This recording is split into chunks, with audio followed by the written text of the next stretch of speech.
Hello and welcome to Odds on Serie A Match Day 3. We have only one team with 2 wins is Juventus. Danny, last season they suffered a lot when traveling, but it looks like it's a new Juve under Thiago Motta. Call Juve 3-0, 3-0. Very easy, no? 3-0 against Como, 3-0 against Verona.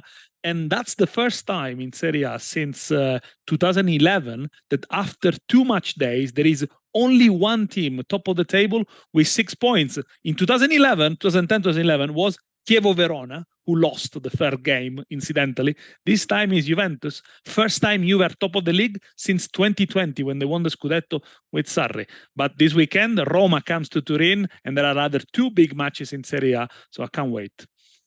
And Lecce is the only team with 0 points. So let's analyze all the games. We have this very interesting Juve-Roma, but also we have Inter-Atalanta, massive game on Friday. So stay tuned, of course, to listen to Danny's tips. And don't forget to comment the video with us. Let's go on now with the show.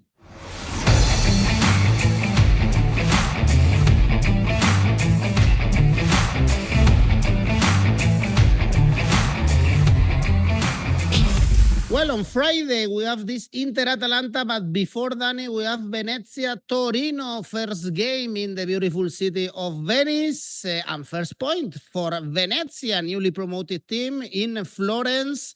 And finally, we are going to see home games, as I said, in the Penso, but it's not going to be easy for Venezia since they are facing Torino, one of the surprising teams in these 2 match days, because they were this close to beat Milan in San Siro, and they beat Atalanta with a comeback at home. And what a story for Torino and for his manager, Paolo Vanoli, who last season managed Venezia, took them to Serie A, and now is managing the Granata. Definitely changed the approach of Torino this season. They keep the ball much better with the double pivot of Ilic and Ricci. Up front, Che Adams scored the goal for Torino. Scottish player to score for Torino. The last one was Dennis Lowe in 1962. Good partnership with Zapata. Torino are playing much, much better compared to last season. They are much more courageous. And credit to Vanoli to do that, despite all the difficulties, despite a transfer market that maybe didn't satisfy the fans and the manager itself. They sold Bellanova recently to Atalanta. But is this a change for Torino? Last season, only 7 games in Serie A of Torino ended with both teams to score and over 2.5 goals. So far, both games of Torino, both teams to score and over 2.5 goals. Torino that were good against Atalanta came back, saved by Milinkovic-Savic, the goalkeeper, who saved the penalty, only the second penalty he saves in 22 penalties he faced in Serie A. Venezia, on the other hand, unbeaten in one of the first 2 Serie A games for the first time since 1999, deserved the point against Fiorentina. They needed a few last-minute tackles. They needed a few good saves from the goalkeeper, Joronen, who, by the way, has already made 12 saves so far. Is it going to be an over goals again? I think this is going to be maybe reverting to what we saw last season for Torino. The odds for over 2.5 goals are very, very high, and the line is high, but I think this is going to be an under, actually. Under 2.5 goals, 184, maybe a Torino win 2-0 here. Well, let's take the Freccia Rosa, Danny, Venezia, Milano, and the next stop, San Siro, Inter, Milan, Atalanta. What a game. This one, yeah. 2 teams that are going to play Champions League in a couple of weeks. Inter beat Lecce, first win of the season. Nothing fancy, nothing shiny, but at least the 3 points stayed with the Nerazzurri. For Atalanta, having many difficulties in the market. Gasperini working in the pitch and outside the pitch. And remember, 1 game away this season was a 4-0 win in Lecce, and lost to Torino also, another away game. The previous match day, even if they took the lead, Danny, they couldn't get any point from Torino. Great game with 2 teams that we're going to play in the Champions League this season. Inter, you're right, not scintillating, not fancy, but very, very concrete. Against Lecce was never in doubt. The victory, a very experienced formation for Inter average 30 years and 343 days. So very old 11, very experienced. Of course, the rotations of Inzaghi, the changes, the turnover is going to be very important this season, considering a few old players there. Now, Inter, we'll see what they're made of. Everyone thinks maybe they're a little bit satisfied, maybe the belly is still full. I don't think that's the case. I think Inter are the same block as last year, with the addition of Mehdi Taremi, was done well against Lecce, and he's going to play again here because Lautaro is still out. He's not going to be risked. And the addition of Zielinski, which we're probably going to see for the first minutes against Atalanta. Last season, Inter have kept 11 clean sheets at home. They are unbeaten against Atalanta since 2018. They won the last 5. And normally these games are high scoring. Not Inter last season, only 2 home 0-0 at the halftime in the last 20 Serie A matches. For Atalanta, only 6 overall in 40 games. So both home and away. So normally Atalanta and Inter, there are goals before the break. So betting on over 1 goal at the break always is good idea. Atalanta, they left themselves exposed a little bit against Lecce and Torino. The expected goals against is plus 238. They conceded only 2 goals. It's the second highest behind Udinese. It is a team that I think still needs something in defense. They still need to be strengthened, and they're going to be maybe a couple of additions in the last few days. Chalobah from Chelsea is a name that has been mentioned. Look, both sides have a high percentage of goals in both halves. Inter 21 times in 40 games. Atalanta 16 times in 40 games. They are both in the top 3. So goals in both halves, overs is what you should go for. Over 2.5 goals, 173. Plus, there is a very interesting penalty stats. Çalhanoğlu scored his 17th straight penalty in Serie A. He scored them all in Serie A. That's a new record. Inter were top for penalty given last season, 13 scored because Çalhanoğlu didn't take it. Atalanta had 9 penalties against in Serie A, already had 2 penalties this season. Odds for a penalty to be awarded is around 2.9, and for Çalhanoğlu to score anytime is around 2.8. Again, I think that could be a nice angle for you. Good stats, Danny. The odds for Inter to win are low, 1.7 only, but of course, current champions playing at home. Games on Saturday, another team involved in the Champions League, Bologna. Empoli, first defeat for Italiano. Bologna were overplayed by Napoli 3-0. Difficult start because they drew also at home against Udinese. Be careful with Empoli because they are coming from a historical win at the Olimpico. They were way better than Roma, having so many chances. Be careful, Danny, with this Bologna. Empoli. Absolutely. First away win in the history in Serie A for Empoli at Roma. Now they won back-to-back games against Roma because they were saved last season in the very last minute. They deserve to win. Okay, Roma hit the post 3 times, but Empoli were good value, especially in the first half. They look very, very organized.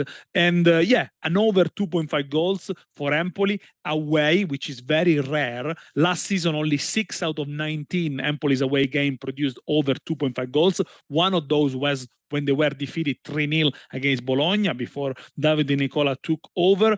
And Bologna, they look a little bit lost. I think the connection between Italiano and the players is not quite there. It's going to be very difficult to repeat last season achievements. And now with the Champions League starting, yes, I think there are going to be a lot of people betting against Bologna. Bologna have lost 2 of the last 4 Serie A games, as many as they did in the previous 18.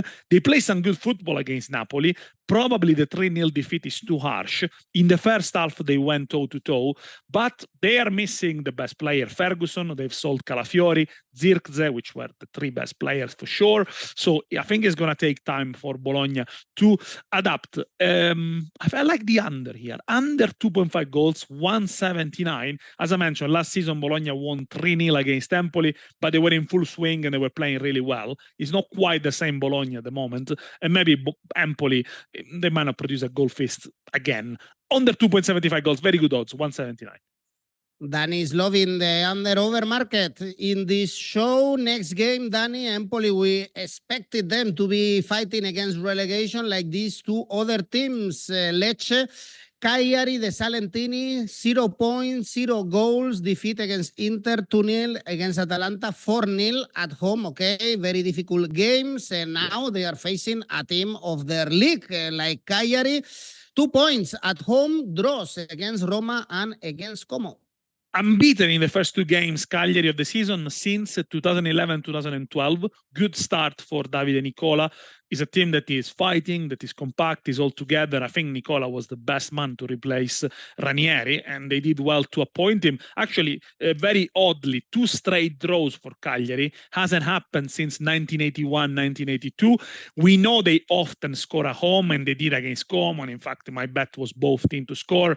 They haven't got the strongest defense. Last season, Cagliari only won 1 away game away from home, and I think they conceded in 18 out of 19 away games. So I think this is going to be a test against a Lecce side that failed to score in 8 matches last season and 16 in total, 8 matches at home, 16 in total, hasn't scored in Serie A yet. Is the only team yet to score. They do need a reaction. They do a little bit light up front. I don't think Kristovic is hitting those highs that he did, especially at the beginning of last season. I fancy Cagliari not to get beaten here. The odds for Lecce, I think, are way, way too high, way too favorable.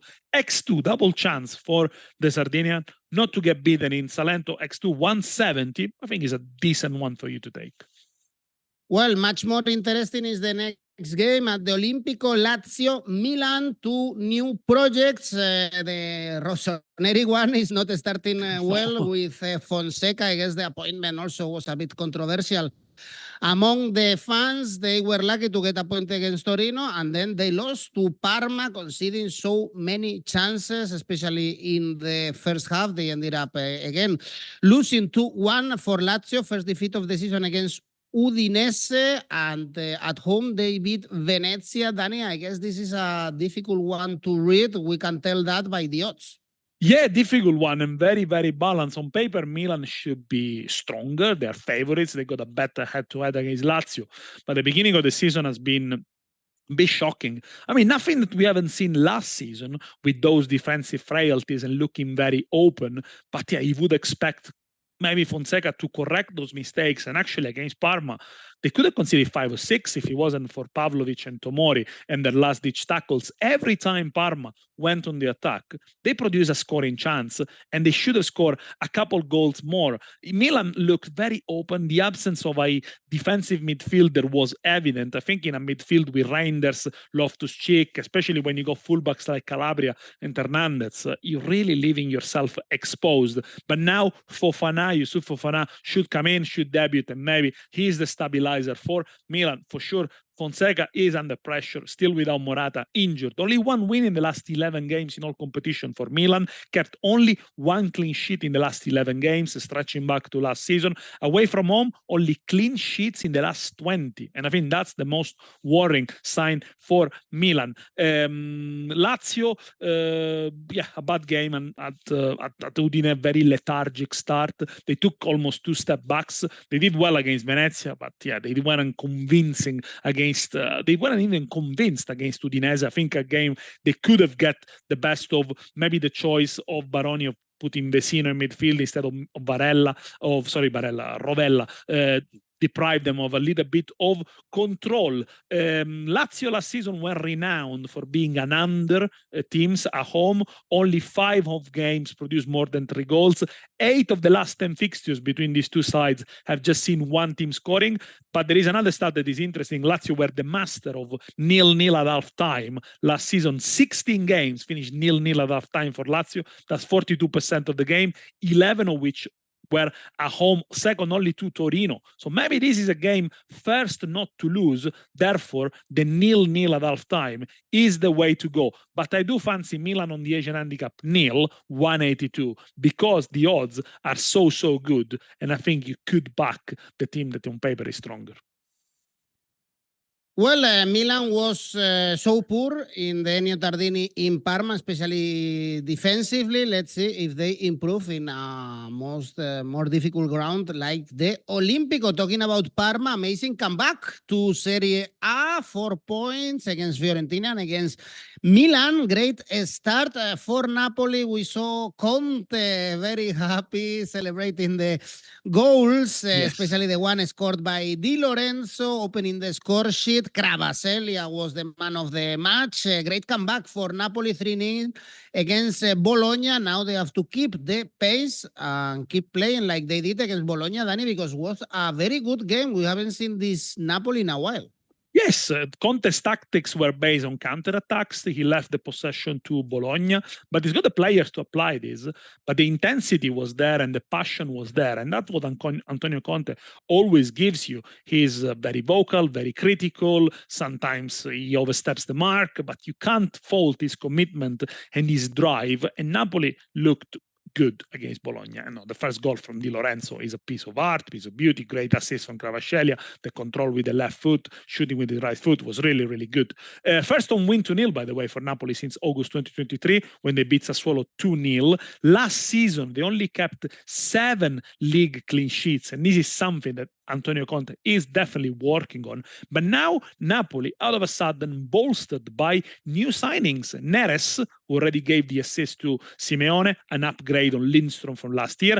Lukaku, probably not ready to play this one, but probably soon ready. 2 Scottish international, McTominay and Gilmour, which I think, considering the level they've been playing in the Premier League, and these players are still in their prime, McTominay 27, Gilmour 23, they are used to play at a higher pace. For me, McTominay last season was one of the best Man United players, really.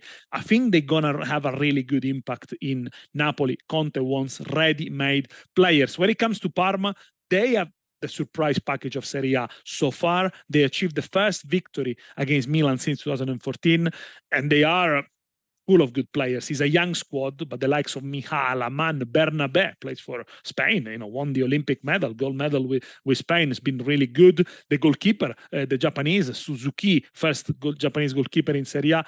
Pecchia has got Napoli, has got Parma very well organized. Pecchia, by the way, a former Napoli player, but I think this is going to be an under 3 goals. Very good odds, 178. Again, Conte's tactics, counter-attack, stifling the opposition out. Maybe Napoli win 2-0. I think that's probably the way to go. Under 3 goals, the bookies expect an awful lot of goals, but so far, we've only seen Parma playing at home. I'm curious to see them playing away now.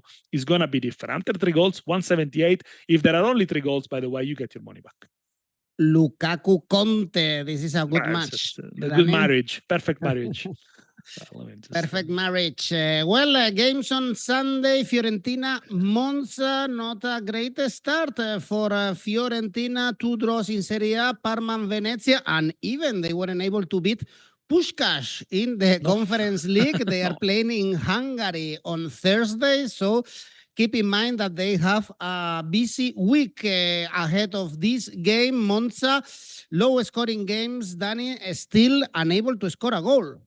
No, yeah, and they're struggling really to score goals. They've lost 10 of the last 39 games to 0. So it's more than 1 in 4 games they lost without scoring. This could be worrying for a team that has lost quality, namely the goalkeeper, Di Gregorio, Colpani, who went to Fiorentina, and with Nesta as a new manager. Yeah, not a great game against Genoa, must be said. But for Fiorentina, I think it's even more worrying the fact that they drew 3 consecutive games, something that hasn't happened since 2001 under Roberto Mancini. No wins in the first 2 for Fiorentina for the first time since 2019. And yes, this is a difficult game in Hungary that they should be able to negotiate. I mean, we're talking about the finalist of the last 2 editions on the Conference League. So if they get knocked out by Puskás Academy, it's really a shock. But they conceded the last goal, the equalizer, in the 88 minutes. It seems the Fiorentina never changes. The only legacy that Italiano has left to Palladino is the lot of changes in formation from midweek to the weekend. So they made 10-9 changes. They seem still struggling to find the balance. And by the way, they've lost, of course, Nico Gonzalez, moved to Juventus. Curious to see the debut of 𝐜𝐿∞, 14 goals last season. For Genoa, they're still struggling to have a fluid build-up in the play. Fiorentina, only the fourth time in the last 20 home league games that La Viola fails to score against Venezia. So normally they do score. I can't see them not scoring at home against, I know, a modest side for 2 games in a row. But again, considering how difficult it's been for Fiorentina so far to create clear-cut chances, I like the under 2.75 goals, 177. Monza are in a difficult moment. If there are only 3 goals in the game, you win half a stake. Sorry, you lose half a stake. Another game, Danny, Genoa, Verona. I guess 2 teams that should be also in the lower part of the standings, but with a good start. Genoa, 4 points, a great start for Gilardino, beating Monza, as you just said. Also the draw, remember, against Inter in the first match day, whereas Verona, high scoring games, able to beat Napoli 3-0 and to lose against Juve 3-0 as well. Yes, and probably Verona went back to the level against Juventus. Although the first 25 minutes, they managed to keep it really solid, really compact. Juventus struggled to break down the low block, but then they paid the individual mistakes. Duda gave the ball away, and Juventus scored the first goal. Then they never troubled Di Gregorio. A harsh defeat, 3 goals, but you know, Verona, I think those are not the games that they are supposed to win. And Genoa, 1-0 win by the skin of the teeth. And there is a very important stats about Genoa. The last 11 goals, excluding own goals, have been scored by 11 different players, which is a good thing. That means a lot of players can score. But they don't seem to have a big goal scorer, of course, having lost Retegui and 𝐜𝐿∞. But is Pinamonti the man that's going to save Genoa once again? He scored at the weekend, and that's his 6th Genoa goal in his career, 5 years after his last one, because he used to play for Genoa before he's been loaned out to Inter pretty much everywhere. Pinamonti, by the way, the numbers are quite interesting. 41 goals for Pinamonti in Serie A in the last 7 seasons. He's the 4th best Italian striker currently playing in the league. You know who the first one is, by the way? Who's the best Italian striker playing currently in Serie A? I think that's quite interesting to know. Cutrone? No, Cutrone hasn't scored nowhere near the goals. Caputo, 68 goals. So he's the top Italian striker. Then you go Belotti, 58, Orsolini, 51, Pinamonti, 41. Is he a good news for Spalletti? We haven't got any really playing in the top sides. By the way, last year Genoa only failed to score 3 times at home, so they do normally score at Marassi. Won only 1-0 against Verona. Can they do it again without the top strikers? But you know, they should score. And if there is a team to score, I like Genoa to score first here, 180. Genoa to take the lead, considering the very good stats when they play in front of the crowd. But don't expect a high-scoring game either. Cutrone, what a classic. Because they score for 𝐵𝐿∞ the weekend against Cagliari, of course. So I mean, it's still good value, but I don't think he has 15 Serie A goals to his name, probably less than that. Well, Danny, one of the games of the weekend is Juve Roma, with a great start for Juve on one side, as we said at the beginning, with Thiago Motta on the bench, 2-3-0 wins. We are not used to see these numbers under Allegri, with Vlahovic scoring. So hats off for this new Vecchia Signora for Roma. We cannot say the same. They played a really poor first half against Empoli, conceded many chances. You said it, that Dybala had the draw in his feet in the very last minute, hitting the post, but still very poor performance against a weak team like Empoli. Only 1 point for Roma. Many new players. Yes. How do you see this Juve Roma? Juve clearly favorites, because there's been a change in approach and a change in dynamics under Thiago Motta. They are pressing higher. They are managing games now rather than suffering the initiatives. I think the 2-3-0 scores are quite generous with Juventus. Let's say that they had some issues with Bologna, with Verona's low block at the beginning, but they're very clinical. They're taking the chances very, very well. And of course, the confidence grows. And the fact that now they seem much more in control of games can only help them. Motta's been courageous in his first couple of games because he's given debuts and starts to 18 years old. First Mbangula, who repaid him with a goal against Como and an assist, and then Savona, who also scored for Juventus against Verona. These are all players that come from the under-23 teams. So you might wonder if the best is yet to come, because this week they've signed 𝐿𝐿, who is by far the best attacking midfielder in Serie A, Nico Gonzalez, and 𝐿𝐭𝐴𝐵, the son of course, Sergio 𝐿𝐭𝐴𝐵. These are three good players that strengthen Juventus team that has made a lot of changes this summer. They cannot hide themselves anymore. They are in for the Scudetto. They're going to fight for the Scudetto. Top 4 finish is no longer acceptable, and I think the title race is going to be more intense than last season. Juventus have changed, of course. They're dominating the possession better. Against Verona, they had 622 passes. Last season, the average was 388. This is a test, of course, against a stronger side. Roma, incomplete, the team. They are still finding to sign a couple of players. They signed a Saudi right back, Abulahid, which has been welcomed as a great news in Saudi Arabia. They said he's the best player they got. I don't really know him a lot, but he's a position where they need strengthening. And now there is all the question around Dybala. We know Dybala staying. He wants to remain. He loves being in Rome.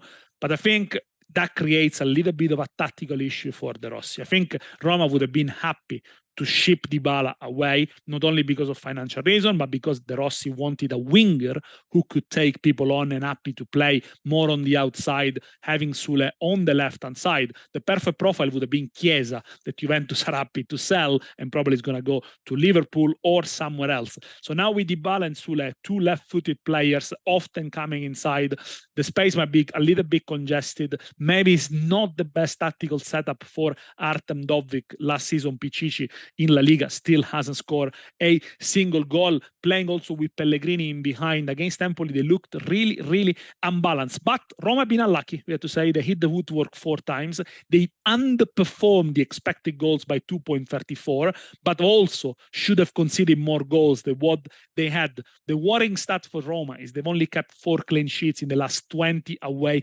games in the league. I think it's above to score here, though. I think Roma can nick a goal. So maybe it's a very unusual high-scoring game between Roma and Juventus, but both to score. The odds are great. 2, it doubles your stake. I think you should take them, considering the attacking prowess of both teams. I'm curious to see Dovbyk if he's not a one-season man I don't know. Girona. His Euros were disappointing. Great. So were the Ukrainian one. So let's see if he's able to deliver for Roma. And well, Danny, only one game left in Friuli, Udinese. 𝐿𝐭𝐵, we saw 𝐿𝐭𝐵 signing more players. Last one, I don't know if it's last one, by the way, but it's Nico Paz, a player that I liked from Real Madrid every time he played for Los Blancos. He even made his debut already with 𝐿𝐭𝐵. As you said, Cutrone already scored in Cagliari to gain Cesc Fabregas the first point in Serie A. Udinese, great start with 4 points. 𝐿𝐭𝐵 had 14 shots against Cagliari, 4 of them on target. In their debut against Juve, they only had 3 shots, 0 on target. So there was a big improvement, really, in performance. They played better. First half, they suffered a little bit, but then they came out. Probably they could have got the winner in the end. A good point for 𝐿𝐭𝐵. And now there is another kind of relegation 6-pointer for 𝐿𝐭𝐵. Very difficult start of the season. 3 away games in a row. They're going to play at home in the 15th of September against Bologna, subject to checks and everything. Otherwise, they're going to play in Verona. Udinese, good win. Very unusual win, to be fair, for them against Lazio. They won the first home game in Serie A for the first time since 2019. And again, very unusual over 2.5 goals for Udinese, helped by Florian Thauvin. Goal and assist for the first time in Serie A. 5 goal involvements in the last 7 league games. There is clearly a player there. He's a World Cup winner with Udinese, with France. Last season, Udinese had a really troubled season. Maybe he's the man to bet on, to score, to give assist. It is a Udinese side that he's desperately trying to hang on to his best players like Bijol or Lovric, and every season gets stripped by the the best talent. So I think they're gonna suffer a little bit, but probably the value here is on goals, because 14 out of 20 Udinese own games have ended with both to score, which is the highest value for this match day, considering that over 50% of 𝐿𝐴𝐽 games in Serie B last season had the same outcome. So you could go for both to score, yes, doesn't pay an awful lot, but I do fancy 𝐿𝐴𝐽 to get at least a point here. Asian handicap plus 0.05, which means double chance for 𝐿𝐴𝐽. 191. Yes, they're newly promoted, but you mentioned the caliber of players they got, from Belotti to Cotrone, Sergi Roberto, Pepe Reina, Alberto Moreno, etc. I think they are same experience, same value as Udinese. Double chance, 191 for the visitors not to get beaten. It looks like a video game squad, Danny, when you are like the manager, football manager or something, that you can buy players from famous players from all the teams. But now is the challenge for putting them all together. Danny likes both teams to score with 𝐿𝐴𝐽, was your tip, for instance, for last weekend. And talking about last weekend, your safe bet came in as well. Was Monza Genoa under 2.5 goals. Let's finish the video with your best bet for this match day. I stay with the under. I do like the under, and I think this is a very good odds. Napoli Parma under 3.5 goals pays 150. Now, I mean, it's only half of your stake, really. We're talking about a high-scoring game. As I said, first time Parma plays away, Napoli still with issues. I can't see them be a very high-scoring game. Yeah, 150. I mean, you put it in an ACCA with all the rest of the tipsters, it should give you a very good return with 4 or 5 bets. And the ACCA, Danny? 3 selections: Lecce Cagliari under 2.5 goals, Genoa Verona under 2.5 goals, and Udinese 𝐿𝐴𝐽 X2, total odds 520. Okay, Danny, time for the international break. Time to see Spalletti's Italy, or to rest. Maybe better to rest. Maybe better to rest. And in a couple of weeks, we are back. Thank you, Danny. Thanks, everyone, for watching. Bye-bye. Ciao, ciao.